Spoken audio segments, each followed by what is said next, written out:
দিন দিন বাড়ছে দূষণের মাত্রা, তার সঙ্গে পাল্লা দিয়ে বায়ু দূষণও। প্রশ্ন উঠছে আমাদের স্বাস্থ্যের, বিশেষ করে চোখ রাঙাচ্ছে ফুসফুসের নানা ব্যাধি। দেখা দিচ্ছে ফুসফুসজনিত নানা দুরারোগ্য ব্যাধি। তবে যথাসময় সঠিক চিকিৎসা হলে সব রোগ নিরাময় সম্ভব। কলকাতার একটি বেসরকারি হাসপাতালের অভিজ্ঞ চিকিৎসকেরা ফুসফুসের জনিত নানা কঠিন রোগ নিয়ে দিলেন সতর্কবার্তা। লাংসের সিমটমগুলো খুব কমন। মুখে হাত দিয়ে ভাববেন কফ, কাশি, মুখ থেকে রক্ত পড়া। বুকে হাত দিয়ে ভাববেন বুকে ব্যথা, বুকে সাঁই সাঁই করা, শ্বাসকষ্ট হওয়া। এছাড়া জ্বর।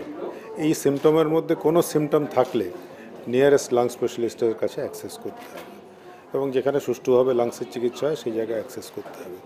এবং লাংসের অসুখের রোগ নির্ণয় করার ক্ষমতা আমাদের এখানে যেরকম আছে, ডেডিকেটেড লাং কেয়ার ইউনিটে গেলে সে রোগ নির্ণয়গুলো অনেক তাড়াতাড়ি হয়, বা ডেডিকেটেড পালমোনারি ফিজিশিয়ানের কাছে গেলে সে রোগ নির্ণয়গুলো অনেক তাড়াতাড়ি হয় এবং চিকিৎসাও সুষ্ঠুভাবে হয়।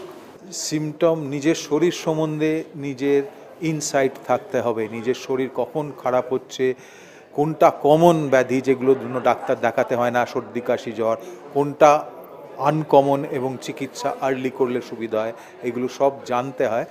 এইগুলো আর্লি ফেজে যে কোনো অসুখই ধরলে লাঙ্গের অনেক অনেক ভালো চিকিৎসা হয়। প্রবলেম হয় লোকে তফাৎ করতে পারে না কোনটা সিরিয়াস অসুখ আর কোনটা মামুলি অসুখ। সময় মতো গেলে বেশিরভাগ অসুখই চিকিৎসা হয় এবং বেশিরভাগ ক্ষেত্রেই পুরোপুরি কিওর হয়।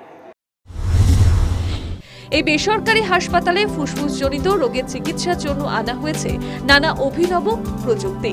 সেখানে রয়েছে TB care service, ILD clinic, ধূমপান বন্ধ করার নানা পদ্ধতি সহ একাধিক ব্যবস্থা, যাতে ফুসফুসের সঠিক চিকিৎসার দরুন অ্যাজমা, টিভির মতো রোগ ব্যাধি থেকে মুক্তি পাওয়া যেতে পারে।